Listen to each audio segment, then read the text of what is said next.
नमस्कार साथियों, मेरा धान मेरा अभिमान कैंपेनिंग के तहत मैं राजेंद्र शुक्ला आप सबके सामने उपस्थित हूँ।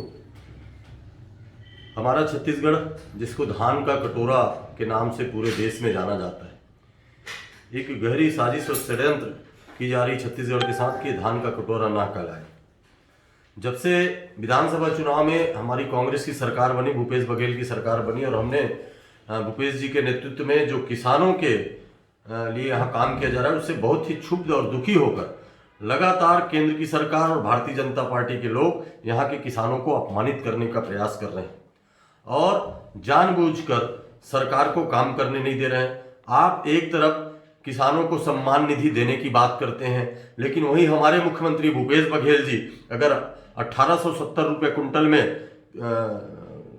MSP दर पर धान खरीद रहे हैं और 10,000 प्रति कुंटल किसानों को सम्मान निधि दे रहे हैं, तो इससे आपके पेट में दर्द क्यों?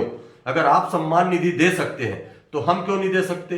दूसरी तरफ हमारे इस प्रदेश के भारतीय जनता पार्टी के नेता लगातार इस बात पर विरोध करते हैं कि बोनस की राशि अभी तक नहीं मिली। इसको बोनस की राशि आप क्यों मान रहे हैं? अगर प्रधानमंत्री सम्मान निधि दे रहे हैं, हमारे मुख्य बात आती है तो आप FCI को मना करते हैं कि छत्तीसगढ़ का धान मत खरीदो, क्योंकि भूपेश बघेल और वहां की सरकार किसानों को सम्मान निधि और बोनस दे रही है। हम सम्मान निधि आखिरी दम तक देंगे, हमने जो कहा है वो आदरणीय भूपेश जी के नेतृत्व में करेंगे। आप केवल 24 लाख मीट्रिक टन धान खरीदने की बात कर रहे हैं। मैं आपसे मांग करता हूं, अगर आपको किसानों के लिए आपके मन में दर्द है तो छत्तीसगढ़ के 60 लाख मीट्रिक टन धान खरीदने का सेंट्रल पूल के माध्यम से, FCI के माध्यम से धान खरीदी करिए, ताकि यहाँ के किसानों को जो सुविधा मिली है, जो पूरे देश में सबसे ज्यादा सुविधा किसानों को छत्तीसगढ़ की सरकार दे रही है, उससे किसानों का जीवन स्तर उठ सके और वो जान सके कि आप किसान विरोधी नहीं हो। यदि ऐसा नहीं करते हैं तो निश्चित रूप से देश जान गया कि आप किसान के विरोधी हो।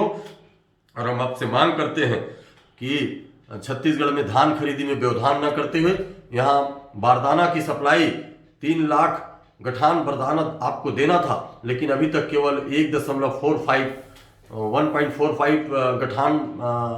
लाख गठान बारदाना आपने भेजा है। क्यों बारदाने की सप्लाई नहीं हो पा रही है? क्यों छत्तीसगढ़ के किसानों का आप मजाक उड़ा रहे हो? क्यों छत्तीसगढ़ की जनता और किसान को अपमानित कर रहे हो? याद रखिए, मोदी जी देश के प्रधानमंत्री हो आप। इस तरीके से लोकतांत्रिक व्यवस्था को अगर आप ठप करेंगे, किसान जो पूरे देश का जवान और किसान के बिना देश चल नहीं सकता, उन किसानों को अपमानित करेंगे तो ये किसान भी आपको नहीं बख्शेंगे मोदी जी। इसलिए आप तत्काल यहाँ धान खरीदी को सुचारू रूप से चलाइए। 60 लाख मीट्रिक टन की धान की खरीदी सेंट्रल पूल के माध्यम से करिए और मक्के का भी सम्मान निधि 10,000 रुपये प्रति एकड़ दे रहे हैं और ये किसानों का सम्मान कर रहे हैं, क्योंकि हमारे मुख्यमंत्री किसान के बेटे हैं, हम सब किसान के बेटे हैं। इसलिए छत्तीसगढ़ में किसान आज खुशहाल है। देश में किसानों को रुलाने का कोई काम कर रहे हैं तो माननीय नरेंद्र मोदी जी और केंद्र की सरकार कर रही है।